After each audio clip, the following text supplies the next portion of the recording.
be sure to give them back. Claire's in the back. Raise your hand, Claire. And also, I have a very important announcement. Tomorrow is Mozart's birthday. Let's hear it for Mozart.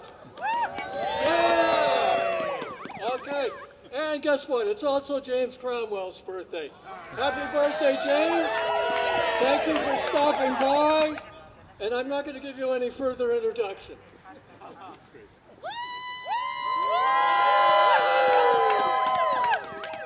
We will win.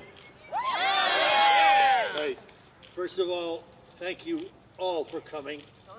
This is what makes a difference, getting people out.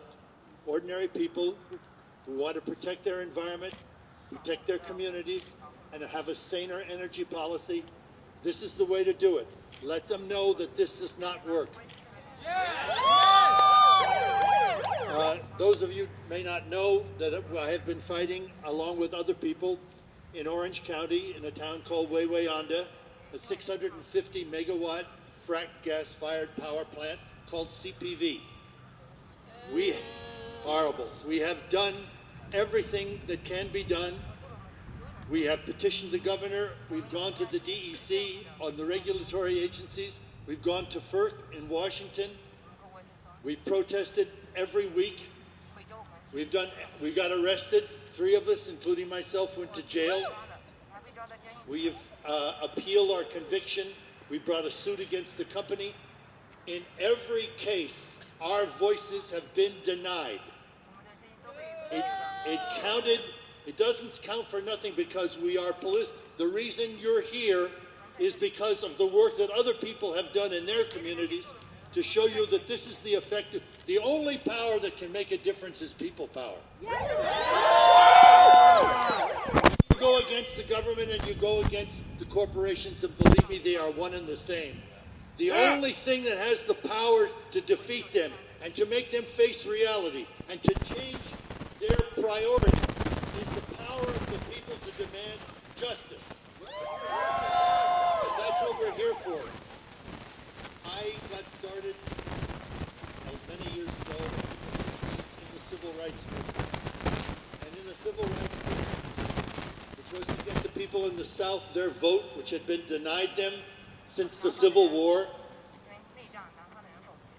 There were wonderful organizations and wonderful people some of whom gave their lives in order that those people might be able to express their political voice.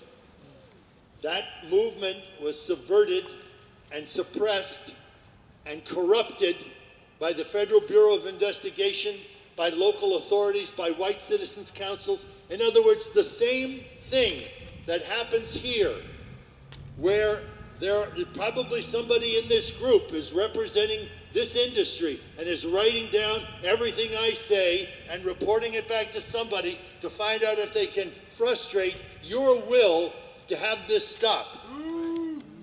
One of the really great people of all time, and one of the movers in the civil rights movement, was Martin Luther King Jr.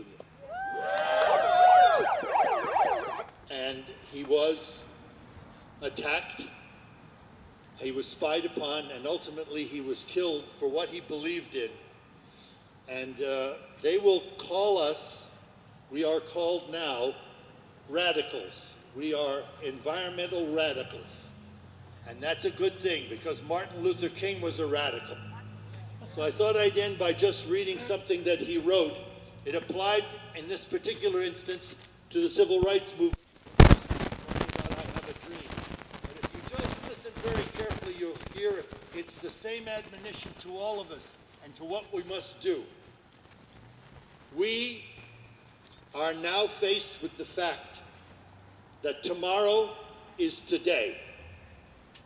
We are confronted with the fierce urgency of now. In this unfolding conundrum of life and history, there is such a thing as being too late. This is no time for apathy or complacency. This is a time for vigorous and positive action. This is no time to engage in the luxury of cooling off or to take the tranquilizing drug individualism. Now is the time to make real the promises of democracy, and we will win.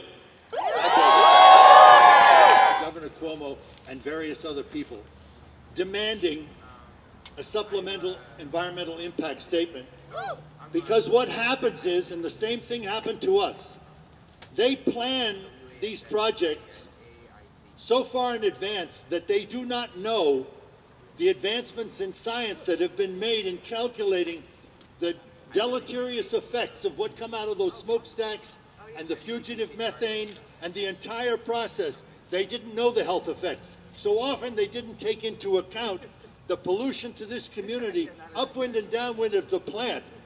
That is what is going to affect our children, our land values, the animals that we have, and this. So we are asking the governor to look at this again and demand that they do a supplemental environmental impact statement so that this plant can be shut down, because it represents a threat to this community, and it actually, if you think about it, represents a threat to the entire world.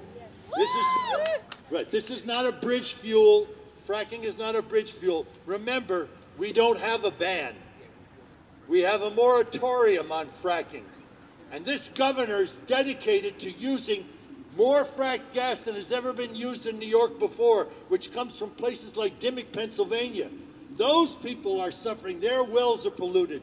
Their animals are dying. They have skin rashes. They have cancers. There are suicides. Their land value has gone through the bottom.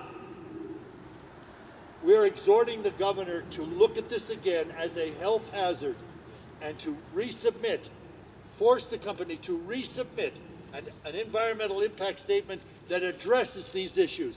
Please sign this petition. I'm going to sign this letter now. I exhort you all.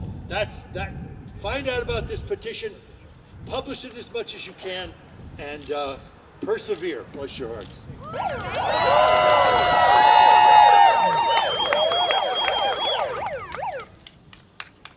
Again, my heartfelt thanks. Go with God, stay warm.